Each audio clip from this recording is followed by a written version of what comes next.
رنگ کے اس عنوان کو ایک لمحے میں اس آیت کو کوئی سمجھ لے، یہ آسان اور ممکن بات نہیں ہے۔ ایک سفر سے گزرتے ہوئے اسے آگے بڑھنا ہے کہ جہاں جا کر ایک نتیجہ نکلے گا کہ یہ معنی ہو سکتا ہے۔ اس رنگ کے تعلق سے آپ کی خدمت میں مولا کائنات کے ایک خطبے پر گفتگو کرنی، جس دن مزاج علی میں پروردگار عالم کا رنگ چھلک کر باہر آ رہا ہے، یعنی اس کے وجود میں، اس کا وجود تو رنگ پروردگار میں ڈوبا ہوا ہے، لیکن یہ کہ جس مزاج میں، اس کیفیت میں اور اس دن جس خطبے کو علی نے چنا کہ ہاں آج یہ بات کریں گے، اس خطبے میں مولا کائنات نے رنگوں پر تذکرہ کیا۔ اور وہی خطبے پر جب نظر پڑی تو اس ناچیز کے ذہن میں آیا کہ یہ تو بے حد ہی لطیف عنوان کو علی نے چھیڑ دیا، تو لہٰذا اس سے پھر آیت پر بات گئی، اور ہوتے ہوتے یہ ذہن طے ہوا کہ انشاءاللہ آپ کی خدمت میں اس عنوان پر بات چلے گی۔ اور مولا کائنات نے پروردگار عالم کی ہم سے گفتگو کو شروع کرتے ہوئے ایک پرندے کی مثال دی، اور اس میں رنگوں کی تقسیم کا جو ذکر کیا، وہ کیونکہ یاد بھی رکھنا بہت مشکل ہے اور الفاظ بھی اس کے الگ الگ معنی ہیں، آپ کی خدمت میں لکھ کر لے کر آئے۔ توجہ رہے بہت زیادہ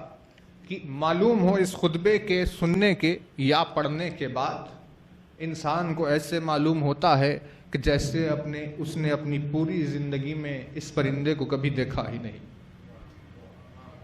ہے نا،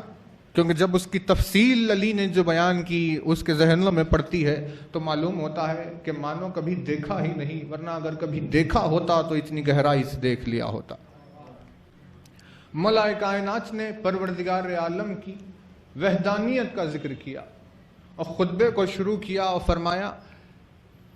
ایک لطیف اشارہ جو ہر خطبے میں دیا، جس میں مولا نے فرمایا کہ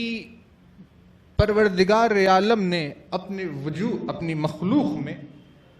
ان تمام خلقت کے ہر ایک وجود میں اللہ نے اپنی قدرت کے ہزاروں جلوے رکھے ہیں، اور کوئی ایک اہل نظر کسی بھی چیز کو غور سے دیکھے تو علی نے فرمایا کہ اس میں اسے پروردگار عالم کی قدرت کے جلوے نظر آتے ہیں، چاہے وہ کوئی بھی چیز کیوں نہ ہو، ہے نا توجہ، چاہے وہ کوئی بھی چیز کیوں نہ ہو۔ خطبے کا آغاز کرنے کے بعد اسی طرح پروردگار کی خوبصورتی کا تذکرہ کرتے کرتے اس عنوان پر آئے اور علی نے کہا، لیکن اگر کوئی اپنی آنکھوں سے رنگوں کی تقسیم کو دیکھے جو اللہ نے مور میں رکھی ہو، تو دیکھنے والے کو پروردگار کی قدرت کی نشانی نظر آتی ہے۔ اور اپنے خطبے کو علی نے رنگ کے تذکرے سے شروع کرتے ہوئے مور کی طرف موڑ دیا، اور اب جب خطبے میں مور کی گفتگو کی تو ایسے لگا کہ مانو انسان نے زندگی میں کبھی مور کو دیکھا ہی نہیں۔ توجہ ہے نا آپ کی؟ اور اب اس کی بناوٹ میں استعمال ہوئے رنگوں کا تذکرہ فرمایا، اور کیسے اس کے سر سے لے کر پیروں تک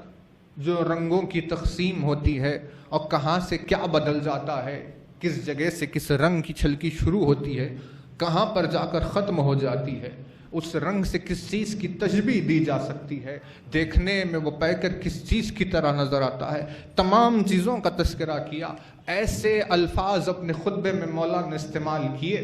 کہ جن لفظوں کے معنی زبان میں سمجھ میں ہی نہیں آ رہے ہیں کہ اس چیز کو کیا کہتے ہیں،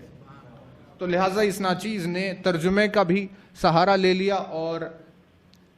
ذیشان حیدر جوادی نے جو ترجمہ کیا ہے نہج البلاغہ کا، ان کے ترجمے سے لفظوں کو سمجھنے کی کوشش کی کہ بھئی اس لفظ کے یہ معنی ہو سکتے ہیں، اور وہی ترجمے کے ساتھ آپ کی خدمت میں عرض کریں۔ مولا کائنات نے فرمایا کہ اللہ نے مور کے جو پنکھ ہوتے ہیں الگ الگ جو وہ پھیلاتا ہے، کا ان تمام پنکھوں کو جسم کے جو اندر کا جو حصہ ہوتا ہے اس میں ایک دوسرے سے جوڑے رکھا ہے۔ جب وہ پھیلاتا ہے تو لگتا ہے کہ ایک ایک پنکھ الگ الگ ہے، لیکن جب وہ اندر چلے جاتے ہیں تو وہ ایک دوسرے سے جڑے ہوئے ہوتے ہیں۔ مطلب یہ کہ مانو جیسے ایک ہی اصل سے جڑی ہوئی وہ الگ الگ شاخیں ہوتی، کہ ایسی اس کے پروں کی ترکیب ہوتی ہے۔ اور جب موسم خوشگوار ہو جاتا ہے، جب بہار کے ایام ہوتے ہیں یا برسات قریب ہوتی ہے یا خوشگواری کا کوئی موسم ہوتا ہے، تو اس موقع پر وہ اپنے پروں کو پھیلا دیتا ہے۔ جو تشبیہ مولا کائنات نے دی کہ جس وقت وہ اپنے پروں کو پھیلا دیتا ہے، اور وہ جو ایسے جو بڑا ایک پر نظر آتا ہے جب اس وقت پھیلا دیتا ہے تو معلوم ہوتا ہے ایسے کہ جیسے مقام دارین کی کشتی کا بادباں پھیلا ہوا ہے۔ مقام دارین کی کشتی کا بادباں پھیلا ہوا، یعنی جس اعتبار سے کسی کشتی میں بادباں پھیل جاتا ہے، علی نے کہا اسی صورت میں وہ اپنے پروں کو، پنکھوں کو پھیلا دیتا ہے، اور دیکھنے والے کو ایسا نظر آئے دور سے کہ جیسے کسی کشتی کا بادباں پھیلا ہوا۔ اور فرماتے ہیں کہ پروں کے درمیان میں، تو جو ہے نا یعنی اتنی تفصیل سے مور پر گفتگو کی اور کتنے الفاظ تو سمجھ میں ہی نہیں آئے کہ یہ علی نے کیا کہا ہے نا۔ اور فرماتے ہیں کہ پروں کے درمیان میں ایک دو جو رنگ، ایک ایک جو اس کے پر آنکھیں لگی ہوئی جیسے معلوم ہوتی ہے، کہ ان حصوں کے درمیان میں چاندی کی ہلکی سی سلائی کی طرح لکیریں بنی ہوتی ہے، جو بالکل سفید رنگ کی جو ہوتی ہے، تو چاندی کی مانو جیسے ایک سلائی کر دی گئی ہو درمیان میں، اور اس طرح ان لوگوں کو جوڑ دیا گیا ہو، ایسے درمیان میں سفید چاندی والا سفید رنگ استعمال ہوا ہے۔ اور جو ہے نا یعنی دیکھیے سفید سب نہیں ہے نا، اب یہ سفید ہے، یہ بھی سفید ہے، در نظر بھی سفید ہے، آنکھوں میں بھی سفیدی پائی جاتی، یعنی سب سفید ہے لیکن سب الگ الگ سفید۔ ویسے ہی جو چاندنی رات کی جو سفیدی ہوتی ہے وہ سفیدی الگ سفید ہے نا، مون لائٹ سلور اسے کہتے ہیں انگریزی میں، مطلب جو چاند کی روشنی میں نمایاں ہونے والی جیسی چاندنی ہوتی ہے۔ علی نے فرمایا ان کے پروں کے درمیان میں ویسی ہی سلائی ہوتی ہے نا۔ توجہ، ابھی تو یہاں جملہ شروع کیا علی نے اور پہلی ہی صفت ایسی بتائی کہ انسان نے کبھی ادھر غور ہی نہیں کیا کہ مانو درمیان میں چاندی کی کوئی سلائی بھی ہوتی ہے کہ نہیں۔ فرمایا کہ ان کے درمیان میں چاندی کی وہ سلائی ہوتی ہے، اور اگے ہوئے پروں کے جو بال ہوتے ہیں ان پروں کے بالوں میں ایسی زردی بکھیر دی ہے کہ مانو جیسے خالص سونا پگھلا کر رکھ دیا گیا ہو۔ تو جو ہے نا پروں کے وہ سارے پر ایک جڑ سے یعنی ایک دوسرے سے جڑے ہوئے، اور وہ جو حصے نظر آتے ہیں وہ بیچ میں ایک دوسرے سے چاندی کی سلائی سے جڑے ہوئے، اور اس کے بیچ میں پھیلا ہوا جو گولڈن کلر جو نظر آتا ہے، علی نے فرمایا مانو ایسے جیسے سونے کو پگھلا کر اس میں بچھا دیا گیا، اور اس کے ساتھ ساتھ اس سونے کے رنگ کے خالص سونے کو پگھلا کر رکھ دیا گیا، اس کے ساتھ ساتھ ہلکی سی سبزی بھی شامل ہوتی ہے کہ مانو جیسے زمرد کے ٹکڑے رکھے ہوئے ہو، جیسے زمرد کے ٹکڑے رکھے ہوئے، چاندی بھی ہو گئی، سونا بھی ہو گیا، اتنی ہی دیر میں زمرد بھی ہو گئے، اور وہ پر کی وہ کیفیت بادبان کی طرح بتائی جس میں ایک ہی شاخ سے ان کی جڑیں جڑی ہوئی ہے۔ اگر مولا فرماتے ہیں اگر تم ان رنگوں کی کسی چیز سے تشبیہ دینا چاہو تو تشبیہ اگر دینے کے لیے جاؤ تو اس وقت زمین کی اگائی ہوئی چیزوں سے دو گے. جب اس کی تشبیہ دینا چاہو کسی زمین سے اگائی ہوئی چیز سے جب اس کی تشبیہ دینا چاہو گے تو تمہیں ایسے معلوم ہوگا کہ جیسے موسم بہار میں چنے ہوئے شگوفوں کا ایک گلدستہ پھیلا ہوا ہے. اگر اس کے پر کو زمین کی کسی چیز سے تشبیہ دینا تو مانو بہار کے موسم میں چنے ہوئے پھولوں کا ایک گلدستہ پھیلا ہوا ہے. ایسا خوبصورت اس کا پر ہوتا ہے, ایسا حسین اس کا پر ہوتا ہے. یعنی اب اس کی خوبصورتی حسن پر کس بات کا شک باقی رہ گیا کہ جب علی نے اپنے خطبے میں حسن کے خاطر مور کو چن لیا ہو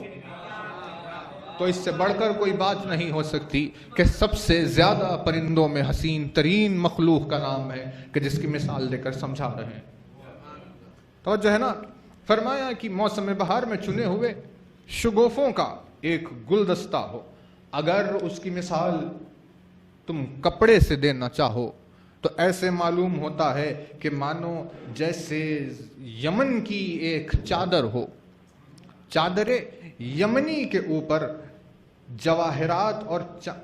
چاندی کے دائرے میں نگینے اور جواہرات جڑے ہوئے ہو. اگر کپڑے سے اس کی تشبیہ دینا چاہو تو ایسے ہوگا کہ چادر یمنی میں مانو جواہرات اور نگینے جڑے ہوئے ہو جن کے اطراف میں چاندی کا دائرہ موجود ہو. یہاں ایک عجیب پہلو کا تذکرہ کیا اور فرماتے ہیں کہ جب اپنے پروں کو پھیلا کر اس میں بکھرے ہوئے رنگوں کو اور اپنی خوبصورتی کو دیکھتا ہے خود مور, جب خود اپنے پروں کو پھیلا کر دیکھتا ہے تو ایک بہت ہی زور کا خیخہ لگا کر ہنستا ہے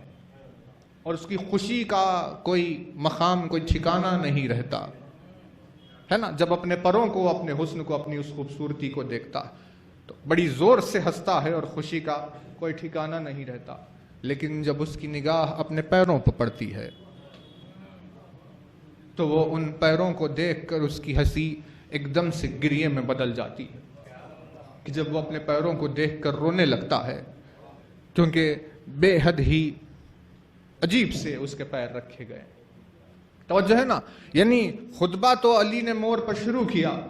لیکن مثال دیتے دیتے بات آئی کہ جب خوبصورتی میں اتنی حسین ترین چیز بھی تمہاری آنکھوں کے سامنے ہے تو اللہ نے ایک مقام عبرت بھی چھوڑا ہے تاکہ اسے اس کی وجہ سے تکبر نہ پیدا ہو جائے کہ کسی کے ذہن میں اس کی وجہ سے تکبر نہ پیدا ہو. کہا کہ اگر طاؤس کی طرح حسن کیوں نہ ہو لیکن اس کے باوجود بھی اس میں عیب پایا جاتا ہے تاکہ وہ غرور سے دور رہے. توجہ رہے. دیکھیے دو نصیحتیں ہیں. ایک یہ کہ خدا ایسا نہیں ہے کہ اگر چاہتا کہ اسے بے عیب بنا دے تو وہ بے عیب بنا دیتا, لیکن اس نے عیب رکھ کر بنایا جس کی ایک وجہ یہ ہے کہ مخلوق میں غرور پیدا نہ ہو جائے. ایک وجہ یہ ہے کہ اس میں غرور پیدا نہ ہو جائے, تکبر پیدا نہ ہو جائے, اور دوسری یہ کہ وہ اشارہ اس بات کا کرے کہ اس کی مخلوق جو ہے ان میں عیب پایا جائے گا. اگر بے عیب تلاش کرنے کے لیے جاتے ہو تو خالق کو تلاش کرو. تو جو ہے نا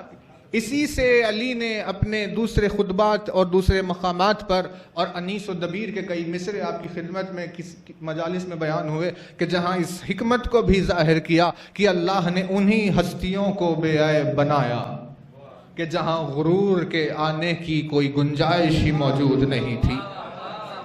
کیونکہ انسان اس حسن کے وزن کو برداشت نہیں کر سکتا, اسی لیے اللہ نے ان میں عیب رکھا ہے. ورنہ بے عیب ہونے کا بوجھ بھی ہر کوئی اٹھا نہیں سکتا, ہر کوئی اس وزن کو بوجھ کو اٹھا نہیں سکتا. فرماتے ہیں کہ اپنی خوبصورتی کو جب دیکھتا ہے تو بہت ہی زور سے ہنستا ہے, پیروں کی طرف نگاہ جاتی ہے تو گریہ کرنے لگتا. مولا نے فرمایا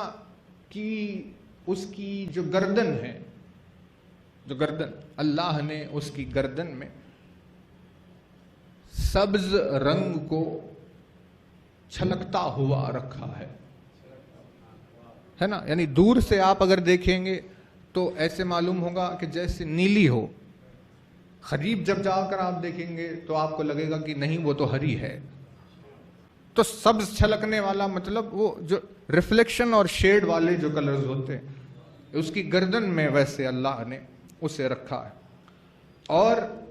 گردن جہاں سے شروع ہو رہی ہے وہاں سے لے کر جو پیٹ تک جو آتی ہے گردن جو اس کی طویل ترین وہاں تک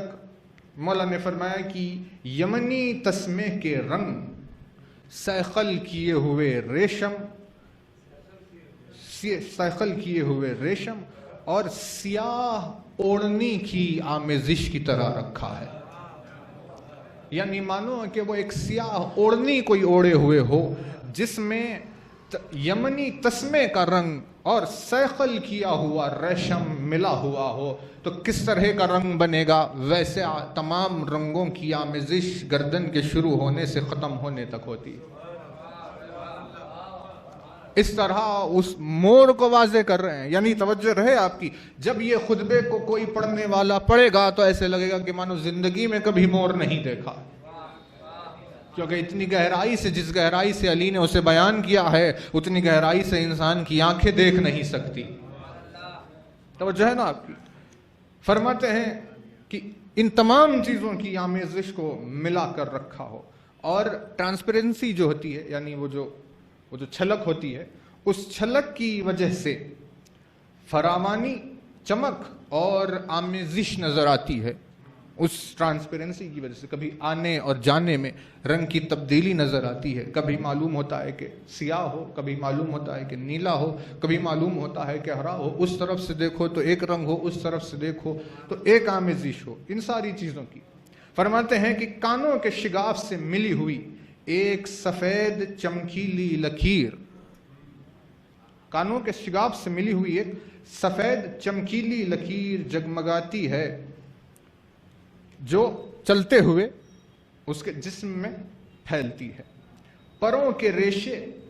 سرخ, پروں کے جو ریشے ان میں فرماتے ہیں کہ سرخ گلاب کی طرح, سبز زمرد کی طرح اور زرد سونے کی طرح ان تینوں آمیزش کا رنگ ملا کر اس کے پروں میں نمایاں نظر آتا ہے. اور کئی ایسے اوصاف بیان کیے کہ جو سمجھ میں ہی نہیں آئے کہ علی کے ان لفظوں کے کیا معنی لیے جائیں. ذیشان حیدر جوادی نے بھی جتنا ترجمہ کیا وہ اور لفظوں کو جہاں تک سمجھنے کی کوشش کی ان سب کو ملا کر آپ کی خدمت میں یہ عرض کیا. لیکن آخر میں جب ان رنگوں کی گفتگو تمام ہوئی تو ایک جملہ مولا نے فرمایا, اور فرماتے ہیں کہ اس کی زندگی میں, مور کی زندگی میں ایسے دن بھی آتے ہیں کہ جب اس پر وہ زمانہ طاری ہوتا ہے کہ جب اس کے جسم سے سارے پر ایسے جھڑ جاتے ہیں کہ جیسے درخت سے پتے جھڑ جاتے ہیں. اور جو ہے نا سارے جسم سے اس کے پر